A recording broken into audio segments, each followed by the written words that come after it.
लाला माखन खाएगा? भगवान बोले माखन तो चाहिए। तो बोले लाला तेरे को हमको काम करना पड़ेगा। भगवान बोले बताओ। बोले गोपी बोली लाला पहले हमारा गोबर फेंक के आओ। भगवान बोले ठीक है। और भगवान ने गऊओं के गोबर को लिया और लेके फेंक के आए। गोपी से बोले गोपी देखो एक बार फेंकने गए तो एक माखन का गोला लेंगे। ठीक ठीक कैसे पता चलेगा कि तुम एक बार गए? भगवान के मुखमंडल पे गोपी ने गोबर की एक बिंदी लगा दी, एक टीका बना दिया गोबर का। बोले एक बार लाला तू फेंक के आया। भगवान जितने बार फेंकने जाते एक एक बिंदी कन्हैया के मुखमंडल पे लगा देते।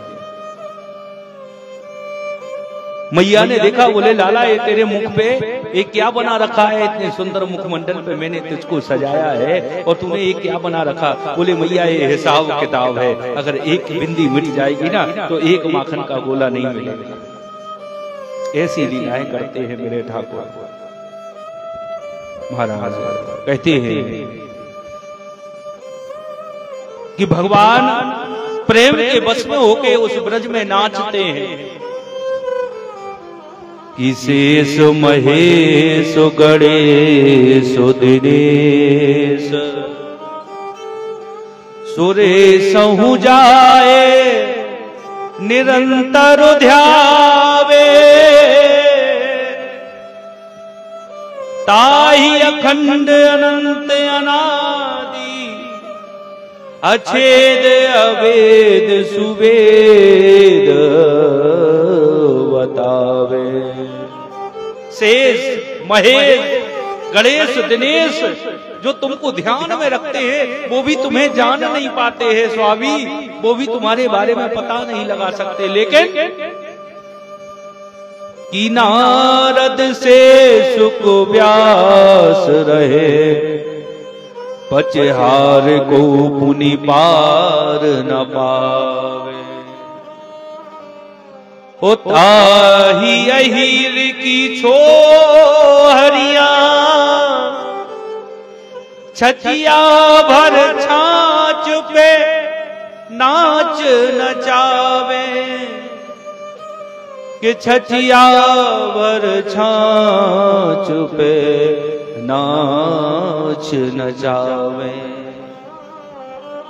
हे प्रभु नारद सारद व्यास जो तुमको जान नहीं पाते, लेकिन वो धन्य है वो अहीर की छोहरिया जो छछिया पर छाछ पे तुम्हें नचाती है, जो सारे संसार को जिसकी माया नचा रही है वो केवल छाछ के लिए नच रहा है। देखो कितना सरल है मेरा प्रभु।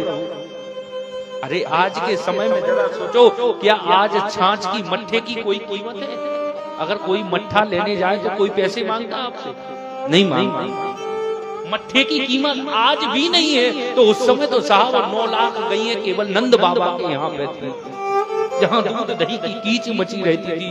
लेकिन भगवान उस मट्ठे के लिए नाचते थे गोपियों के घर में साहब। कितना सरल स्वभाव का मेरा कन्हैया है कि मट्ठे के लिए नाचता था, जिसकी कीमत आज नहीं है तो उस समय तो वैसे भी नहीं होगी साहब। केवल प्रेम के बस में। वही प्रेम बहुत बड़ी चीज है। आज लोगों ने प्रेम को ना जाने कहां से कहां पहुंचा दिया, प्रेम को वासना बना दिया। लेकिन प्रेम वासना नहीं है, प्रेम उपासना का नाम है साहब। माँ अगर अपने बेटे से करती है तो प्रेम करती है, एक बहन अगर अपने भाई से करती है तो प्रेम करती है। लेकिन प्रेम शब्द का नाम सुनते ही लोगों के मन में न जाने कैसे ख्याल आते हैं। अरे प्रेम प्रेम तो वो शब्द है साहब जिससे भगवान मिलता है। बाबा तुलसीदास जी ने तो यही कहा है क्या कि राम ही केवल प्रेम प्यारा ओ जाने ले है जो जान निहारा। राम ही केवल प्रेम प्यारा। बाबा तुलसीदास जी ने कहा है कि राम जी को केवल भगवान को क्या प्रिय है? बोले केवल प्रेम है। और जो जानना चाहता है कि भगवान कैसा है, बोले वो केवल प्रेम से ही जान सकता है, वरना कोई ऐसी ताकत नहीं है कि जो भगवान को जान जाए। राम ही केवल प्रेम प्यारा और जान ले जो जाना न। लेकिन प्रेम को हम जानते कहाँ है यार? अरे प्रेम उस उपासना का नाम है, वासना का नाम प्रेम नहीं है। तो ताही अहीर की छोहरिया, छचिया भर छाछ पे नाच न जावे। अरे वो अहीर की छोहरिया केवल एक मट्ठे के लिए, और ठाकुर जी को लचा रही है कि तू नाचेगा ना तो तेरे को छाछ पिलाएंगे। अरे वाह भगवान, भगवान भाव से मिलते हैं। भोलापन और भरोसा, ये तीन चीजें मैंने बताई। या तो भाव हो, या भरोसा हो, या भोलापन हो, तो भगवान दूर नहीं है।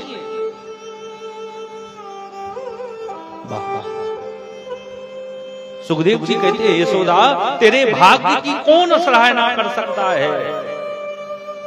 यशोदा नाम भी देखो कैसा है, यशम ददाती इति यशोदा। जो दूसरों को यश देता है, जो दूसरों को रिस्पेक्ट देता है, जो दूसरों को सम्मान देता है, उसका नाम है यशोदा।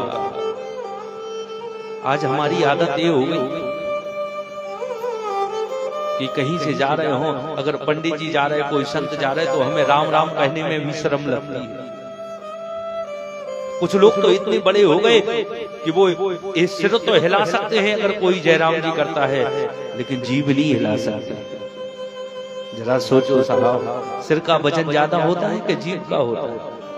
10 ग्राम की जीभ को नहीं हिलाते, सिर को हिला देंगे अगर किसी ने जयराम जी की बारे में। तो इसको लोग महान मान रहे हैं, इसको मूर्ख मानना चाहिए। महाराज यशोदा के यहाँ भगवान क्यों आए? यशम ददाती इति यशोदा, जो दूसरों को सम्मान देती है। आज ये तो लोग चाहते हैं कि हमें सब लोग को सम्मान दे, लेकिन हम किसी को सम्मान नहीं दें। अरे आज लोग सम्मान का भूखा है। आज हम लोग अपना हित नहीं चाह रहे, हमारा अच्छा क्या है बुरा क्या है हम ये नहीं जानते। केवल हम खाने पीने में, उल्टे कामों में अपने जीवन को निकाल रहे। किसी ने ऐसा कह दिया, उसकी बात को मान लिया। बाबा ने कहा है तुलसीदास जी ने कि हित अनहित पशु पक्षी जाने। अपना अच्छा और बुरा पशु पक्षी भी जानते हैं, तो हम तो मनुष्य हैं, हमें तो बुद्धि और विवेक है। कैसे जानते हैं पशु पक्षी? ध्यान से सुनना। अगर हमारे घर में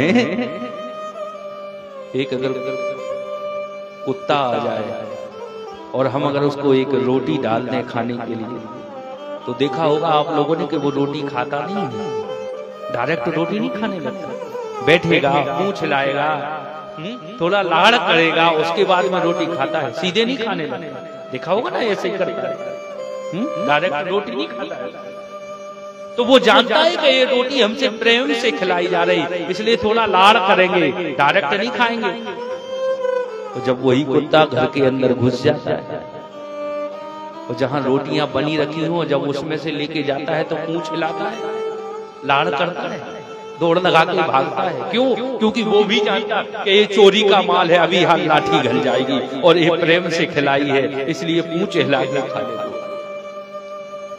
तो हित अनहित पशु पक्षी जाने, वो पशु पक्षी भी जानते हैं ये चोरी का माल है और ये प्रेम से खिलाया है। लेकिन बारे बार इंसान, आज इंसान से कहना पड़ता है कि इंसान बन जा। बताओ, कभी कुत्ते से किसी ने कहा कि तू कुत्ता बन जा?